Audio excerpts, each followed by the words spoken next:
Shalom wanita Deborah, GPD Sosrawijayan Hagios Family. Pertama-tama saya mau mengucapkan terima kasih kepada pengurus wanita Deborah yang sudah memberikan kesempatan kepada saya untuk memberitakan firman Tuhan hari ini. Sebelum kita mendengarkan firman Tuhan, mari kita sama-sama berdoa terlebih dahulu. Terima kasih Tuhan untuk kesempatan pada hari ini kami boleh berkumpul bersama-sama walaupun secara online. Kami mau mendengarkan firman Tuhan, persiapkan hati kami supaya firman ini menjadi rema di dalam kehidupan setiap kami. Terima kasih Tuhan, kami sudah berdoa dan bersyukur. Haleluya, amin. Saya mendapatkan tema tetap tegar di masa sukar. Adanya virus corona di saat ini itu benar-benar sangat relevan dengan tema ini. Bagaimana kita caranya untuk tetap tegar ketika masalah itu menghimpit kita? Kita sekali-kali berkata, virus corona ini membuat hidup kita itu semakin susah. Mungkin pekerjaan tiba-tiba harus berhenti. Pekerjaan suami harus tiba-tiba berhenti. Kondisi keuangan semakin berkurang. Banyak orang terdekat kita yang sakit dan harus meninggal dunia. Itu sepertinya masalah datang bertubi-tubi. Dan berapa banyak ibu-ibu juga yang harus membagi waktu untuk mengajar anak-anaknya sekolah online. Sepertinya coronavirus itu bikin hidup kita itu semakin banyak masalah. Tapi berapa banyak ibu-ibu sekalian yang juga tahu kalau masalah itu selalu ada ketika belum ada corona atau sudah ada corona. Ada atau tidaknya adanya corona, masalah itu selalu ada. Kita sering melihat orang-orang di sekitar kita yang hidupnya susah, mau makan saja susah. Berapa banyak kita yang dihadapkan oleh masalah keluarga, hubungan kita bersama suami kita, pergumulan kita untuk mempunyai keturunan, anak kita mau sekolah di mana, hubungan mertua dan menantu kita. Masalah selalu ada dengan tidak ada atau adanya corona. Kita mau belajar bagaimana kita untuk tetap tegar ketika kita ada masalah di dalam hidup kita ini. Kalau kita lihat cerita-cerita yang ada di Alkitab, ada beberapa banyak orang-orang yang ada di Alkitab yang walaupun masalah itu ada datang kepada mereka, tapi mereka tetap teguh, mereka tetap tegar, mereka tetap maju karena mereka percaya kalau Tuhan itu selalu ada buat mereka dan Tuhan itu selalu in control, selalu memberikan jalan keluar bagi setiap orang-orang yang mengasihi Dia. Ada 3 poin yang mau saya bagikan. Yang pertama adalah terus beriman. Tuhan berkata di Matius 17 ayat 20, "Jika kamu memiliki iman sebesar biji sesawi, kamu dapat memindahkan gunung." Tuhan tidak pernah memberikan masalah yang tidak bisa kita lalui.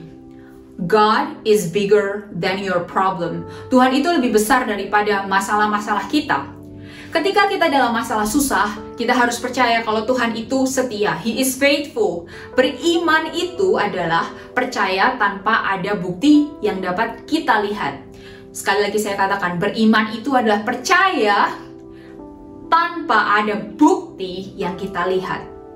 Ibrani 11 ayat 1. Iman adalah dasar dari segala sesuatu yang kita harapkan dan bukti dari segala sesuatu yang tidak kita lihat. Iman adalah dasar dari segala sesuatu yang kita harapkan dan bukti dari segala sesuatu yang tidak kita lihat. Bersama Tuhan, kita bisa mengatasi segala masalah-masalah yang ada di dalam dunia ini. Sebagai contohnya yang ada di firman Tuhan adalah Abraham dan Sarah. Abraham itu ketika mereka punya Ishak, Abraham dan Sarah itu, Abraham umur 100, Sarah itu umur 90. Secara manusia, gimana caranya mereka mau punya anak? Nggak mungkin bisa. Tapi di Kejadian 17 ayat 16 berkata, "Aku akan memberkati Sarah. Tuhan akan memberkati Sarah. Dan daripadanya aku akan memberikan kepadamu seorang anak laki-laki. Dan aku akan memberkatinya sehingga ia menjadi ibu bangsa-bangsa. Raja-raja bangsa-bangsa akan lahir daripadanya." Pada saat itu adalah sesuatu yang impossible.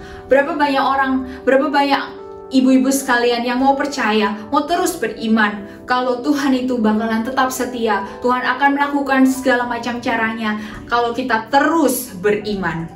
Contohnya adalah ketika saya di Australia ini, saya adalah sekolah di musik, saya sekolah di musik, saya menjadi musician. Secara manusia itu saya nggak pernah habis pikir kalau saya bisa tinggal di Australia, dapat izin tinggal. Karena dapat izin tinggal di Australia itu sangat susah, banyak sekali caranya dan prosesnya. Dan dengan saya terus beriman ketika itu, teman saya telepon saya tiba-tiba, Amanda, kamu mau nggak kita sponsorin? Terus saya berdoa sama Tuhan, Tuhan, saya percaya kalau misalnya Tuhan sudah buka jalan, Tuhan pasti bakal bantu saya untuk menghadapi dan melalui segala macam apapun rintangan yang ada di dalam hidup ini. Dan puji Tuhan, setelah proses 5 tahun akhirnya saya dapat PR. God is faithful. Terus beriman, Tuhan itu setia. Ketika kita dalam masalah, terus beriman. Poin yang kedua, tekun berdoa.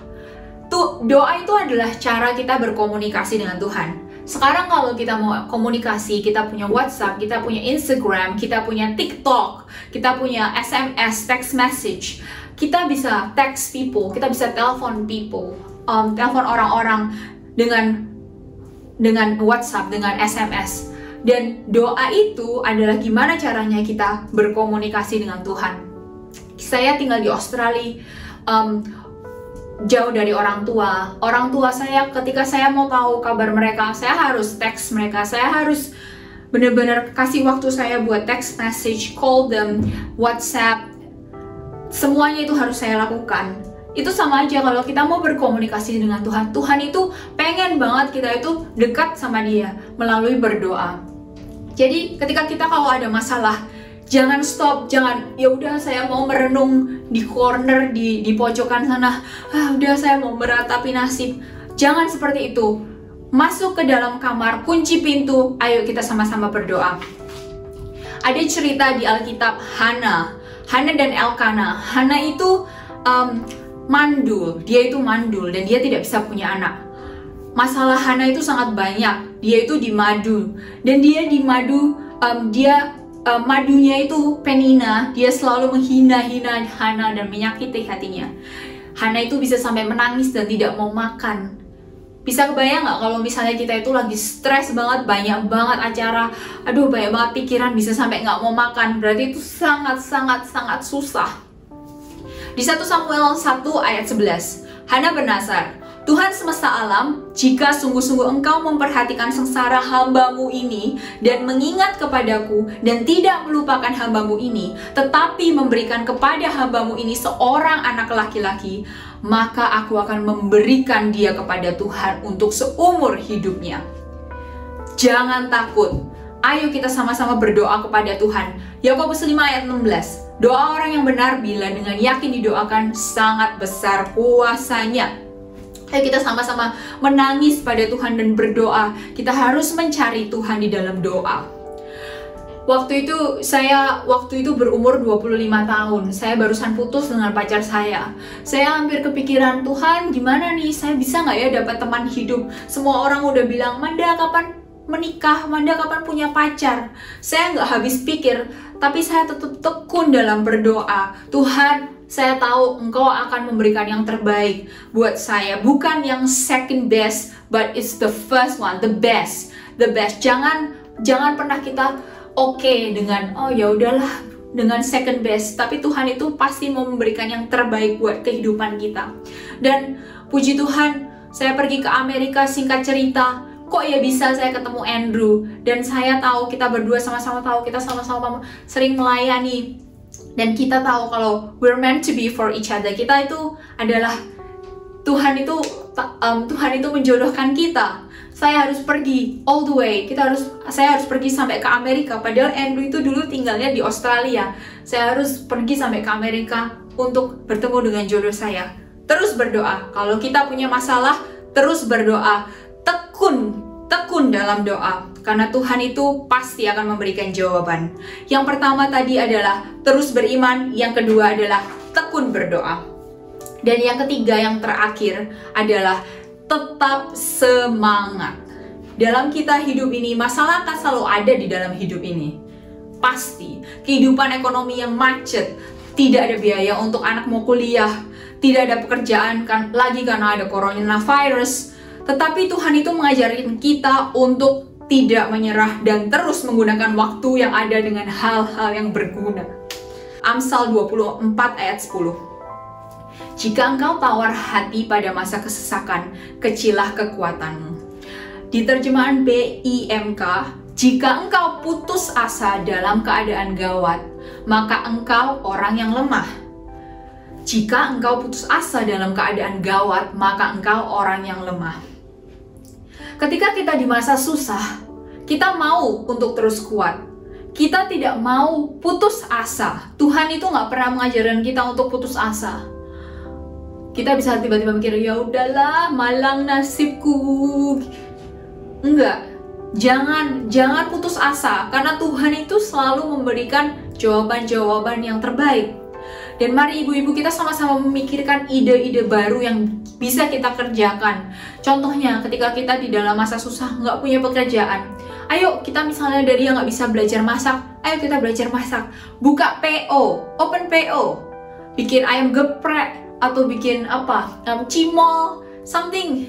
Semua orang sekarang pada just tip, jualan buah, online shopping. Ayo kita coba. Online shopping itu sekarang maju terus.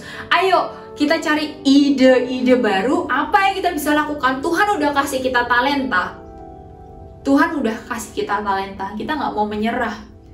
Tuhan nggak cuma mau mempercayakan kita kepada, oke, aku dapat talenta, terus kita nggak pakai apa-apa. Ayo kita cari ide-ide baru. Gunakan waktu kita dan semangat dan tidak putus asa.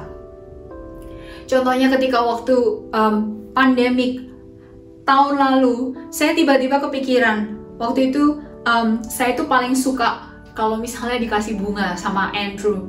Andrew kalau kasih bunga, saya selalu merasa wah special.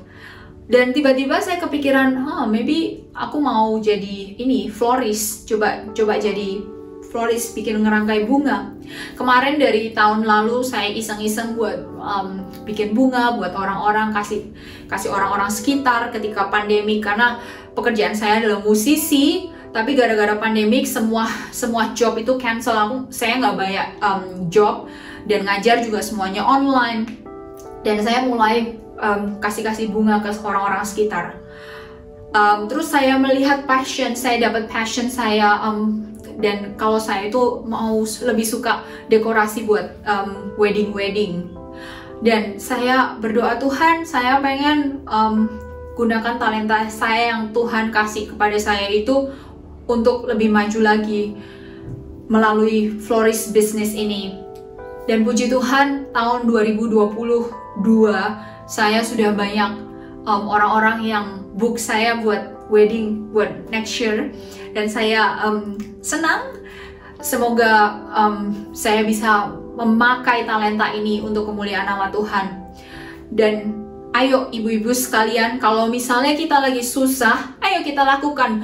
Pakai waktu kita untuk sesuatu yang berguna. Jangan menyerah. Tuhan nggak pernah bilang ayo menyerah, nggak pernah.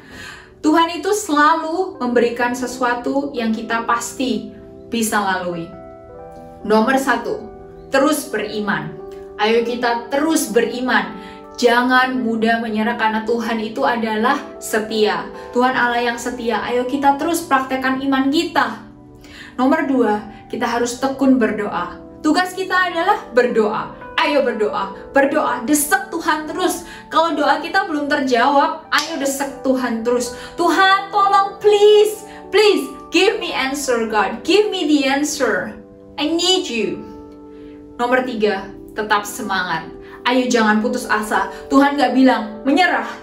Tuhan gak pernah bilang gitu. Tuhan selalu bilang jangan menyerah. Gunakan waktumu, gunakan talentamu untuk kemuliaan nama Tuhan. Semoga 3 hal ini bisa menjadi rema, bisa menjadi sesuatu yang bisa ibu-ibu bawa ketika kita sedang mengalami masalah, kita sedang mengalami kesusahan, supaya kita tetap tegar ketika kita di dalam masa kesusahan. Amin. Mari kita sama-sama berdoa. Terima kasih Tuhan untuk waktu yang Engkau berikan kepada kami untuk mendengarkan firman Tuhan. Kami percaya Tuhan kalau Engkau telah berbicara melalui firman-Mu ini. Kami percaya Tuhan, ketika kami dalam masalah, kami mau terus tegar, kami mau terus kuat, karena Engkau adalah Allah yang setia. Kami mau terus mempraktekkan iman kami. Kami mau terus tekun di dalam berdoa, Tuhan. Dan ajar kami terus untuk tetap semangat dan tidak putus asa. Kami berdoa buat seluruh ibu-ibu yang ada di Wanita Deborah, GPDI Sosrawijayan, Hagios Family.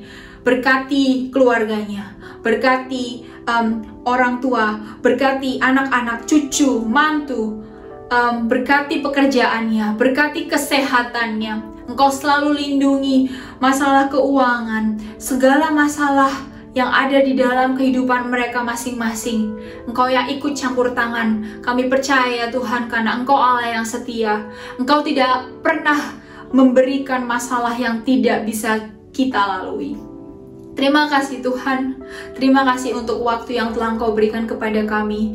Terus berkarya, terus bekerja. Holy Spirit, please be with us.